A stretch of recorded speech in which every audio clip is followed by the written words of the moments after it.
Incidentally, before we visit our next unique toy store from the past, I wanted to point out these buildings. I believe in 1955 it would have been when they were constructed and opened, and this style of architecture with the light-colored bricks.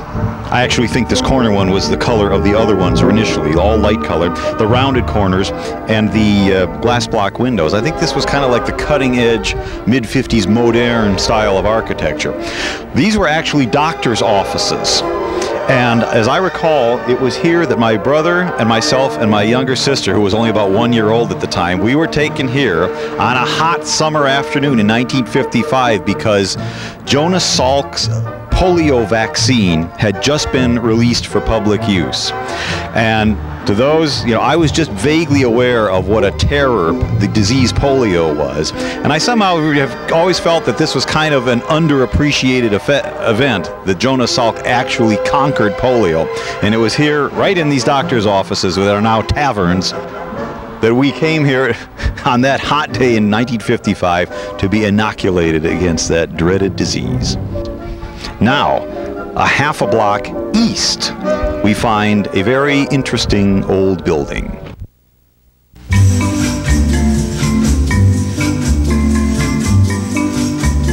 Here, just a half block east of those doctor's offices, at the corner of Road Avenue and 169th, at 907 169th, was one of the great establishments in the region.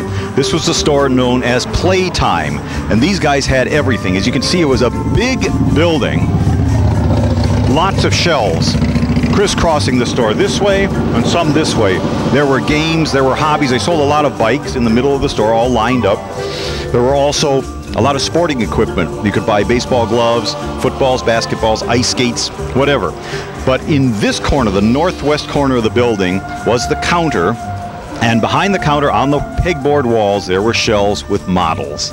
And I remember before the Christmas of '61, it was, my brother and I, it was about, 3 years since we had trashed our first set of the Aurora Night models, and now we were all really up and enthusiastic for getting a second set of them, which we did for that Christmas.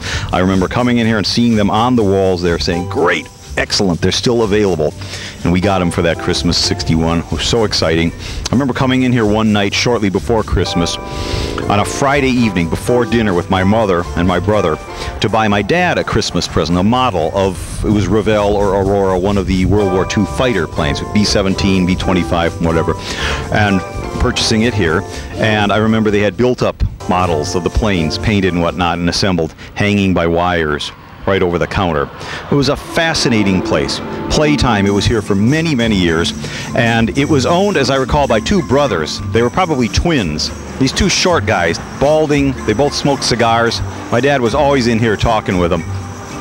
And as I recall, sometime in '82 or '83, the story of Playtime came to a rather tragic end, as I believe the one brother that still ran the store was actually attacked and I believe killed, was murdered right here on the premises by a disgruntled employee that had recently been released from employ here. At any rate, a sad ending to one of the really great mom and pop independently owned toy stores here in the region, Playtime.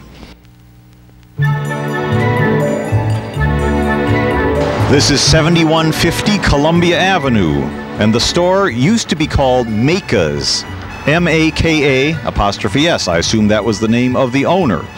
And you notice this stonework. I assume this is all original. I do remember it. I think it was like the cutting-edge, modern style of architecture in the late 50s, early 60s.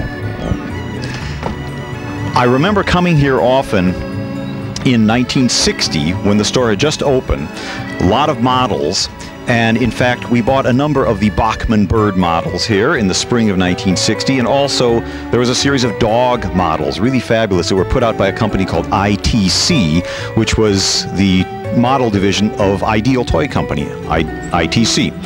Maka's specialized, I remember, in model trains, and over here I remember distinctly in the corner was a carousel of magazines, but mostly model train railroading things. I think my brother still may have the one that he bought here in early '61.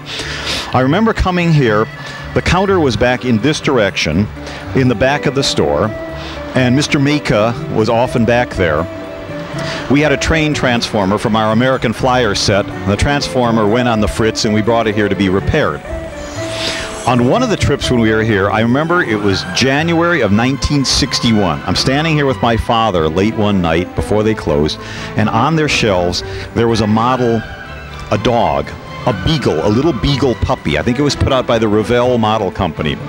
And I just had to have this. It looked so nice. It cost 98 cents. And I remember I had 3 quarters at home in my drawer. I don't know where at that point in my life I ever had 3 quarters.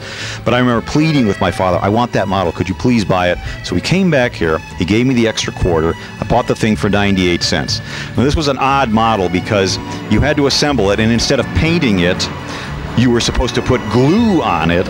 And they gave you these little bags of like colored fur, like sandy little fur in the browns and the blacks, and you were supposed to put glue on the spots on the dog model and then sprinkle this stuff on it to make it look like dog fur.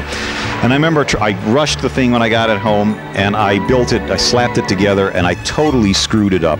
I was so embarrassed, I was so upset. I remember trying to file the stuff off. Finally, I just painted it, stuck it on a shelf. But that's the way things were back then, you know, no matter where you turned, there was something that fascinated you, and you just had to have it.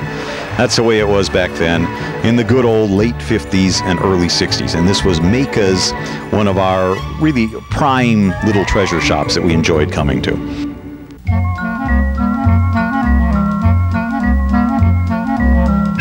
Who would ever believe, looking at this vast, empty lot, that 40 or 50 years ago, there were stores here, some really, really excellent places.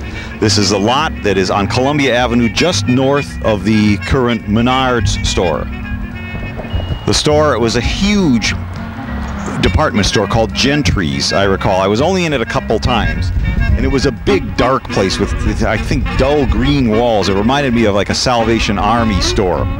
But next to it, in fact, I think at Gentry's, it was in late 61 that my mother bought me the Mattel lie detector game, which was just new then. Fascinating game, a lot of fun. But next to it, just north of Gentry's, there was a row of single-story little stores, like a little strip mall.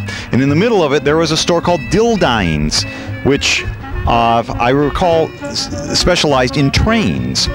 And for the Christmas of '61, I remember my dad and I came here one dark night right before dinner time, and we were buying a present for my older brother Mike. It was a game put out by Ideal called Melvin the Moon Man, and we found it here at this little store. But what really fascinated me about that trip was behind the counter, where the pegboard walls were and the little shelves, there were the Lionel train, the specialty cars, train cars that they used to make then. I don't know if anybody remembers that Lionel in the late 50s made all these weird far-out cars, like rocket launcher cars and spaceship cars and submarine cars, all this crazy stuff. But there was one that really fascinated me. It was the Lionel aquarium car. And it was actually, I saw it on the shelf there, and I just remember staring at it in this little store. It was like a boxcar, and it was made in green, kind of dark green plastic with 2 big windows on either side of it, and it was filled with liquid inside, and it lit up, and there was these little plastic fish that bounced around. The aquarium car. No such thing, of course, ever existed in reality, but it was all part of the fantasy mindset of that very fabulous period, the late 50s, early 60s. There it was. The store was called DILDINE'S, and I think it was actually there through the 70s. No longer, though.